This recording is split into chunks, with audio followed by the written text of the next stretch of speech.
बधाई और शुभकामनाएं मेरा भी शुभारंभ भी देता हूं।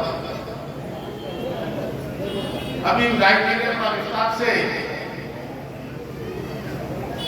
रामलीला मेला के संबंध में कहा। हिलसी का रामलीला कोई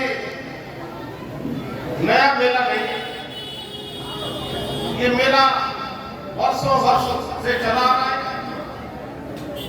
और मैं कहूं ये केवल हिलसी जगह का ही मेला नहीं, हिलसी क्षेत्र के आसपास के 10-10 किलोमीटर तक के लोग इस मेला का पहले से इंतजार करते हैं।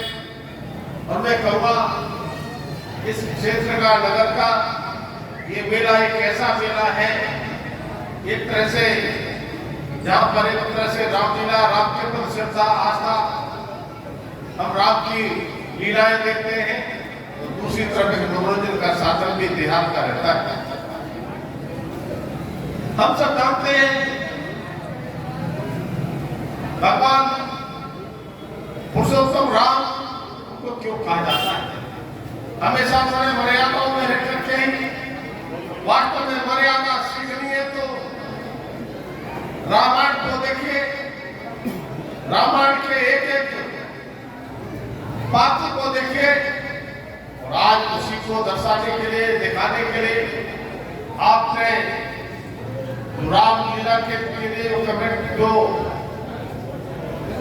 कलाकार बुलाए हैं, ये कलाकार अपनी कला का प्रदर्शन करेंगे।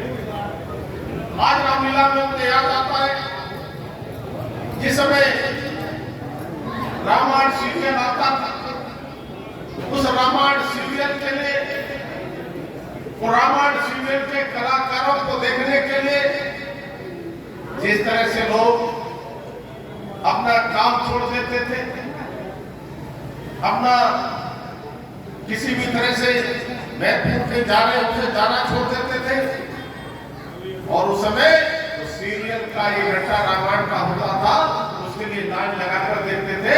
घरों में टीवी नहीं होते थे, जिन घरों में टीवी होते थे तो ज्यादा कंटिन्यू देखते थे। और इसलिए मैं कह सकता हूं जिस तरह से उस राम की लीला, राम का जो सीरियल था, उसी तरह से हमारे कलाकार जब इसका मंचन करेंगे तो मुझे लगता है कि निश्चित रूप से उस राम के सारे किरदारों की यादें ताजा करने का काम करेंगे। जैसा कि अभी विधायक जी ने कहा, प्रभु श्री राम का मंदिर भी अयोध्या में हम सबके सामने बन ही नहीं गया है। बनने के बाद निबंधन को बनाई है, उसमें प्रभु श्री राम राजमार्ग 500 वर्षों से हम सब जानते हैं। हमारे देश में कोई बाबर आक्रांत आया था, उसने हमारे प्रभु श्री राम के मंदिर को तोड़ा था। लगभग 500 साल तक संघर्ष चलता रहा। न जाने कितनी ऐसी पीढ़ियां जो चली गई, उन्होंने प्रभु श्री राम के मंदिर को बनते नहीं देखा। हम सब सौभाग्यशाली है तो हमारे आपके सामने प्रभु श्री राम का मंदिर हो रहा है। पहली बार जब भारतीय जनता पार्टी की सरकार बनी थी, उस समय बाबरी मस्जिद का जो विध्वंस हुआ था, उसमें भाजपा की उत्तर प्रदेश की बड़े कल्याण सिंह की सरकार ही कुर्बानी हुई थी। 3 सरकारें हमारी और राजस्थान की चुनी सरकार को इस केंद्र में बैठी कांग्रेस की सरकार ने बर्खास्त किया था। मध्य प्रदेश की सरकार को बर्खास्त किया था, हिमाचल प्रदेश की सरकार को बर्खास्त किया था। अब मैं कह सकता हूँ बड़े बाबू कल्याण सिंह के रहते रहते मंदिर का निर्माण शुरू हो गया था। और आज इस देश के यशस्वी प्रधानमंत्री आदरणीय नरेंद्र मोदी जी ने उस भव्य मंदिर पे जो इसी साल 1 साल में भी नहीं हुआ है, मंदिर का निर्माण होने के बाद प्रभु श्री राम राजमार्ग, उसके लिए पूरे देश के लोगों ने नहीं देखा, दुनिया के लोगों ने देखा। तब हम कह सकते हैं प्रभु श्री राम की जो लीलाएं हैं, जिस तरह से उन्होंने अपने आदर्श के रूप में सारे किरदार जैसे रहे हैं। अगर देखना है कि पत्नी कैसी हो, माता सीता जैसी हो और भाभी कैसी हो, तो सीता जैसी भाभी लक्ष्मण की हो, भाई कैसा हो लक्ष्मण शत्रु भरत जैसा हो। ऐसे भरत जिन्होंने आज पता नहीं लोग खुशी पाने के लिए क्या क्या नहीं करते हैं। लेकिन जिस समय लंबी चर्चा तो नहीं करूंगा, प्रभु श्री राम के लिए 14 वर्ष का वनवास होता है, उस समय भरत के लिए राजगद्दी देने की बात होती है। लेकिन जब भरत आते हैं और भरत जब आते हैं तो उन्होंने राजगद्दी स्वीकार नहीं की। भगवान श्री राम को बनाने को जाते हैं। प्रभु श्री राम ने कहा कि मैंने पिता के वचन को निभाने का काम किया है, इसलिए वापस नहीं जाऊंगा। लेकिन भरत इसके बाद में भी उस गद्दी पर नहीं बैठते हैं।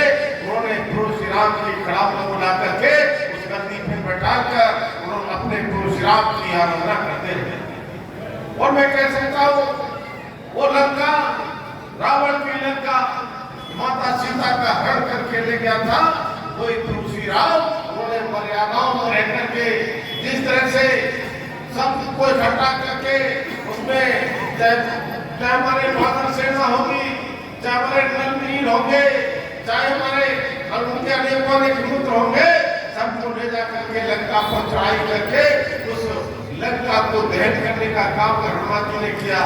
तो भक्ति भाव की देखना है तो हनुमान जी जैसा भक्ति भाव।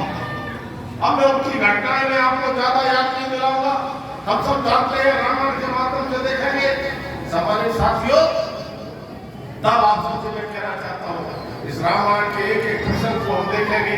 और मैं कहूँगा कि रामलीला तो हर साल होती है, हर नगर में होती है, लेकिन सबसे बड़ी बात यह है कि रामलीला एक तरह से बुराइयों पर अच्छाई की जीत, बुराइयों पर अच्छाई की जीत। ये बुराइयों पर अच्छाई की जीत, जो हमने कई बुराइयां होती हैं समाज में, उनको इस रामलीला के माध्यम से उन बुराइयों का दहन करें। कोई लंका दहन होता है, रावण का दहन होता है, और हम क्षेत्र में जो रामलीला होता है, इस रामलीला के लिए सभी प्रबंधक कमेटी के साथ मिलकर के सहयोग करके इस रामलीला को दिव्य और भव्य बनाए। और वास्तव में राम की लीला है, मर्यादा पुरुषोत्तम राम की, उसके लिए घर घर तक और हम कैसे पहुंचाए। आने वाले समय में राम राज्य हम कहते हैं, राम राज्य की कल्पना तो करते रहे हैं, लेकिन हमारे प्रधानमंत्री नरेंद्र मोदी जी के नेतृत्व में जिस तरह से हमारा देश राम राज्य की ओर लगातार आगे बढ़ रहा है, वो अकेले हमारे प्रधानमंत्री मोदी जी ने एक स्वदेश 140 करोड़ लोग हमारे प्रधानमंत्री मोदी के साथ कदम से कदम मिलाकर चलेंगे। तो मुझे लगता है राम राज्य भी स्थापित होगा और ये रामलीला भी अच्छे से संपन्न कराने के लिए आप हमको सहयोग भी करेंगे।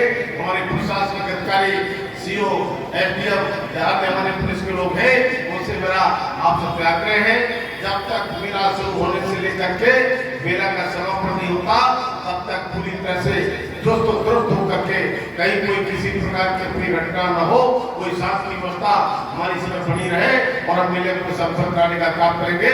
आप सबको एक बार फिर के सभी नागरिकों के लिए मेरी ओर से रामलीला की बहुत बहुत बधाई, शुभकामनाएं।